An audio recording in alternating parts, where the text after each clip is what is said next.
Hey everyone, it's Sanjay. In today's video, we're going to dive into what a typical software sales career path looks like. I wanted to make this video for a while now. Before I got into tech sales, I did a ton of research on which industry I wanted to sell into, what industry or what role would give me the most learning opportunities and really grow my skill set.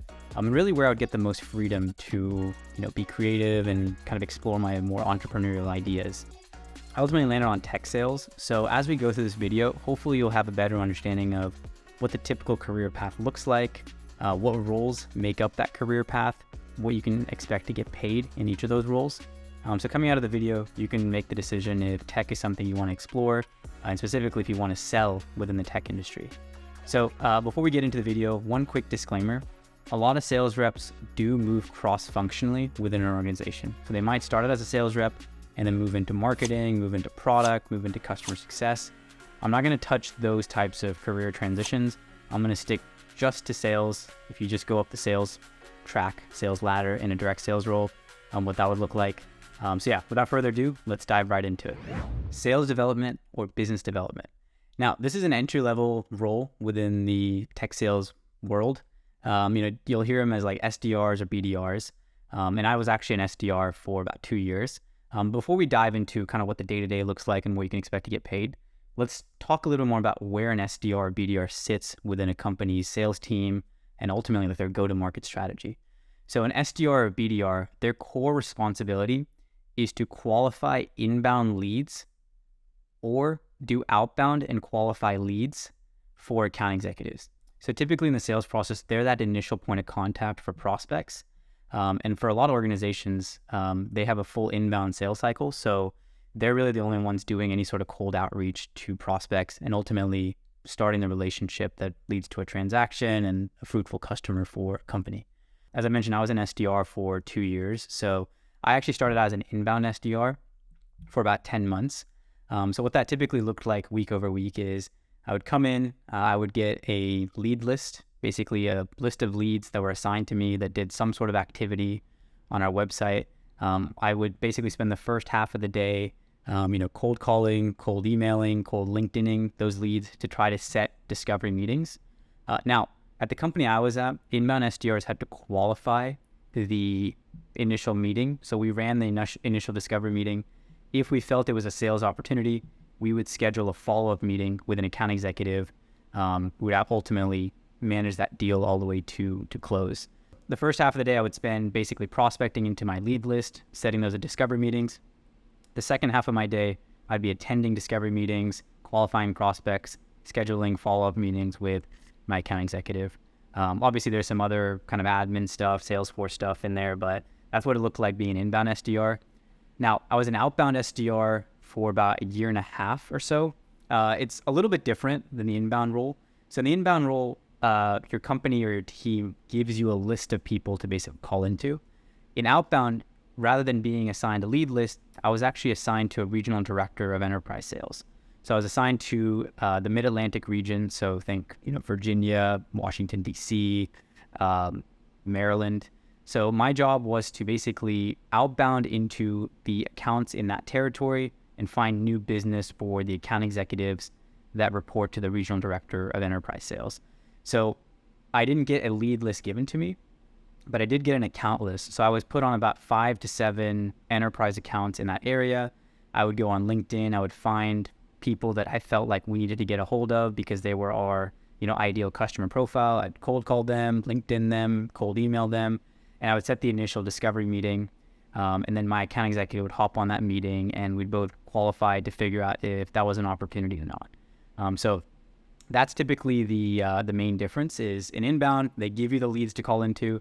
In outbound, you have to do your own research and you have to go find the leads. So my day-to-day was a little different naturally because I had to set aside some time to do more research to actually find the leads, pull them, upload them into our CRM, things like that. So that's the main difference between the two.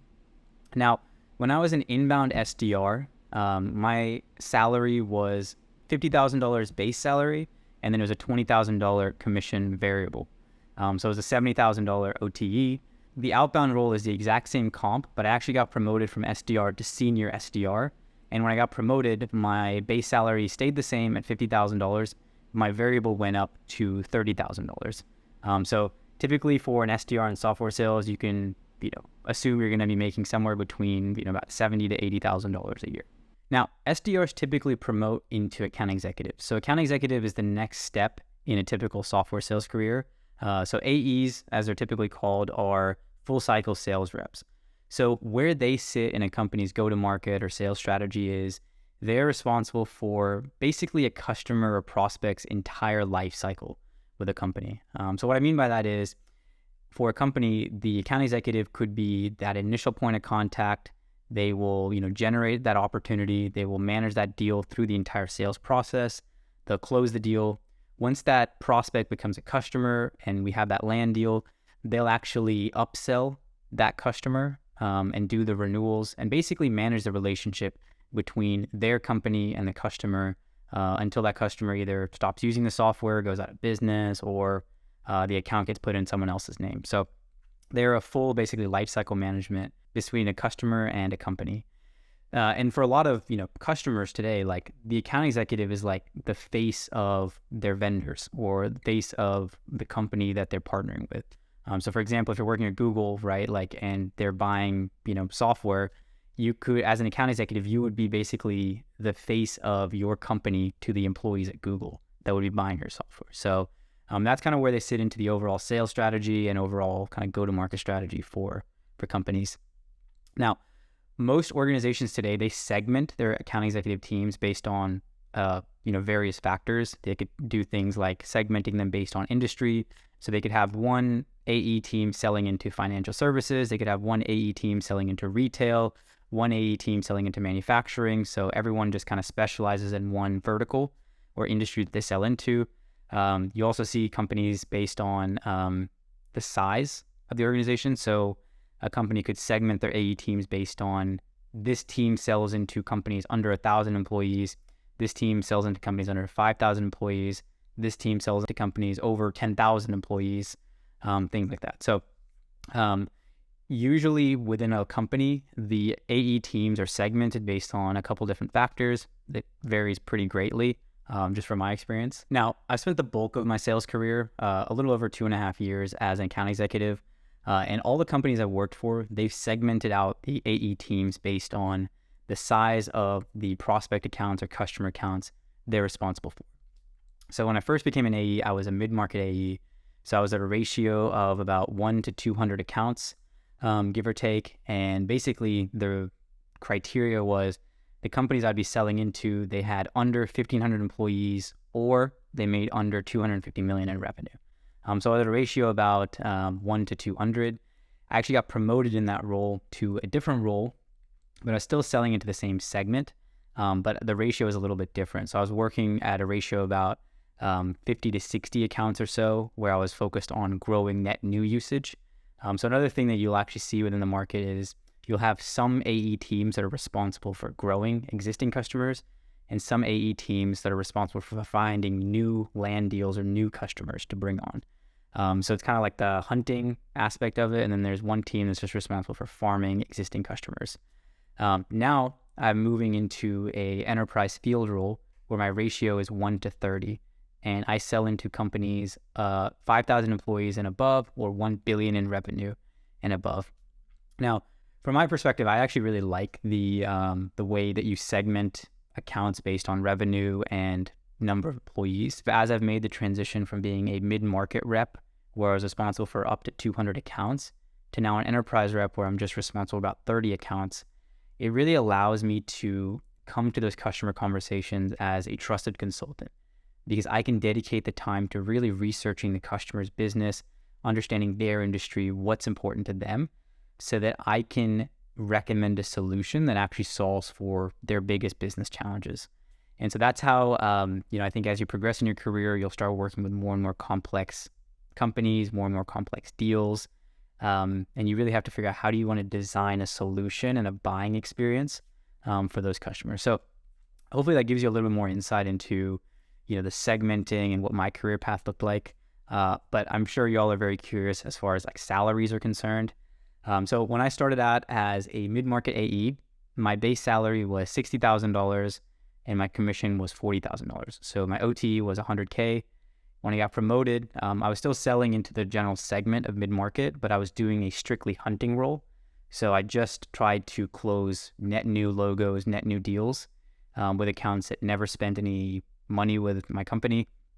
And for that role, I got paid $75.75. The first enterprise role I went into, my compensation was 100. So the OT was 200K. And the other one was 150K was the OT, the senior mid-market role. And then now I'm transitioning to a field enterprise role in a couple weeks actually, where my OT is 120.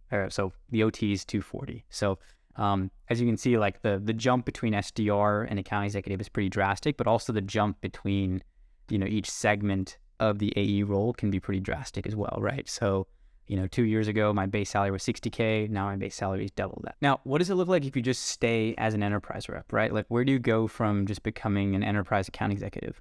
So typically the path is you move into more of a strategic account director or strategic account executive role. So right now I'm, an enterprise AE. So my ratio is, 1 to 30 accounts. In a strategic role, you could see something like a 1 to 5 ratio or even a 1 to 1 ratio, where you're responsible for really building deep relationships within an existing account. So when you go into that strategic role, typically there's not a lot of cold calling as much.